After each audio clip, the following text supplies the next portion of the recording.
Lockdown को 3 मई तक के लिए बढ़ा दिया गया है। ऐसे में संभावना है कि मजदूरों की भी दिक्कतें बढ़ेंगी। आखिर मजदूरों को दिक्कतें ना हो या उनकी समय पर सहायता हो सके, इस पर बात करने के लिए हमारे साथ मौजूद हैं मजदूर यूनियन मुरादनगर के अध्यक्ष निजाम चौधरी जी। निजाम जी, जैसे कि मजदूरों को लेकर काफी परेशानियां सामने आ रही हैं, मजदूर परेशान है अपनी दिहाड़ी वगैरह को लेकर, और मुरादनगर भी काफी मजदूर रहते हैं, यहाँ पर निचले स्तर के लोग काम करते हैं, आपकी काफी जिम्मेदारियां हैं। अब लॉकडाउन के चलते आप किस तरीके से उनकी सहायता कर रहे हैं? देखिए, मुरादनगर जो है यहाँ पर लगभग 300-400 पावरलूम फैक्ट्रियां हैं, जिनमें लगभग 5-6 हज़ार मजदूर यहाँ काम करता है, और उनमें लगभग 60% मजदूर वो मुरादनगर से बाहर का है। वो पूर्वी उत्तर प्रदेश का है, वो बिहार का है, झारखंड का है, हरियाणा का है, उत्तराखंड का है। तो सबसे ज़्यादा दिक्कत जो आई है यहाँ बाहर के मजदूरों को आई है। अब हमने 22 तारीख में प्रधानमंत्री जी ने जनता कर्फ्यू करा, 23 तारीख में लॉकडाउन कर दिया, तो जो जहां था वहीं रह गया, निकलने का मौका ही नहीं मिला। तो ऐसी स्थिति में मजदूरों का हमने 3 दिन बाद राशन शुरू कर दिया। हमने 24-25 तारीख से राशन शुरू कर दिया। हमने कहीं राशन कच्चा भिजवाया, कहीं खाना पक्का बना के भिजवाया।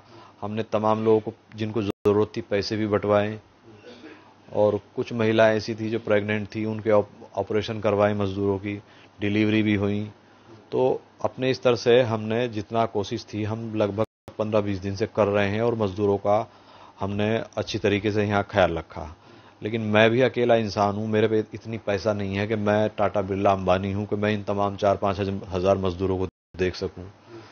तो अब जो ये लॉकडाउन की कंडीशन बढ़ी है, इसमें आके मजदूरों को थोड़ा दिक्कत होने लगा है। तो रात थाना अध्यक्ष जी का फोन आया था कि आप मजदूरों की लिस्ट हमें दो। हमारे पास कई तमाम समाज सेवी संगठन है जो आपके मजदूरों की मदद करेंगे। अब देखते हैं कितनी होती है, लेकिन मजदूरों की हालत बेचारों की है खराब, क्योंकि मजदूर का बिल्कुल करना और खाना होता है, हैंड टू माउथ होता है। और दूसरी बात, वो मजदूर जो यहाँ आके काम कर रहा है उसका ना घर है ना दर है, वो बाहर का रहने वाला है। मुकामी मजदूर फिर भी कहीं ना कहीं से इंगे तिंगे से मांग के कर लेता है, लेकिन बाहर के मजदूर को कोई नहीं देता। अच्छा, जैसे कि निजाम जी, मुरादनगर में काफी हैंडलूम फैक्ट्रियां हैं, उसमें बड़े पैमाने पर मजदूर काम करते हैं, लेकिन कहीं ना कहीं सुनने में आ रहा है कि मजदूर जो है उन्हें बड़ी दिक्कतें हो रही हैं, जो फैक्ट्री संचालक हैं पैसे नहीं दे रहे हैं, दिहाड़ी नहीं दे रहे हैं, काम पर नहीं रख रहे हैं। और वहीं अगर बात की जाए, गाजियाबाद प्रशासन ने आदेश किए हुए किसी मजदूर के पैसे ना रोके जाए, उसको समय पर सैलरी मिले। तो आपकी तरफ से क्या प्रयास किए जा रहे हैं उनके लिए?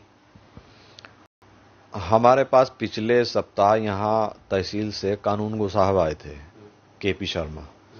तो उन्होंने कहा था कि आप जो है हमें लिस्ट दो बना करके कि जो फैक्ट्री वाला मजदूरों को पैसे नहीं दे रहा, हम उसके खिलाफ एफआईआर कराएंगे। हमने कहा एफआईआर से होगा क्या, मजदूरों का पेट थोड़ी भरेगा। आप इनको पैसा दिलवाइए, आप फैक्ट्री वालों को दबाव बनाएं, वो पैसा दें। तो प्रशासन की तरफ से थोड़ा सा दबाव उन पर बना, तो अभी कल परसों से उन्होंने हर मजदूर को 500 रुपया सप्ताह देना शुरू किया है। तो ये थे हमारे साथ मजदूर यूनियन मुरादनगर के अध्यक्ष निजाम चौधरी जी, जिन्होंने बताया कि 21 दिन के लॉकडाउन के पीरियड के दौरान इन्होंने अपनी तरफ से हर संभव कोशिश की किसी मजदूर को परेशानी न हो। इसके लिए उन्होंने जहां तक भी अपनी तरफ से संभव हुआ है पैसों की भी आर्थिक मदद की। लेकिन अब 19 दिन का और लॉकडाउन बढ़ा दिया गया है, मतलब कि 3 मई तक के लिए। अब ये तैयार हैं अपनी ओर से कि उस 19 दिनों के पीरियड में किसी को परेशानी ना होने दें। साथ ही जो मुरादनगर एसएचओ ओम प्रकाश जी, वो भी इनका समर्थन कर रहे हैं, और इनकी कोशिश ये है कि जो मुरादनगर के हैंडलूम संचालक हैं उनकी तरफ से भी किसी भी मजदूर को परेशानी ना हो। वसीम अहमद, ईटीवी भारत, मुरादनगर, गाजियाबाद।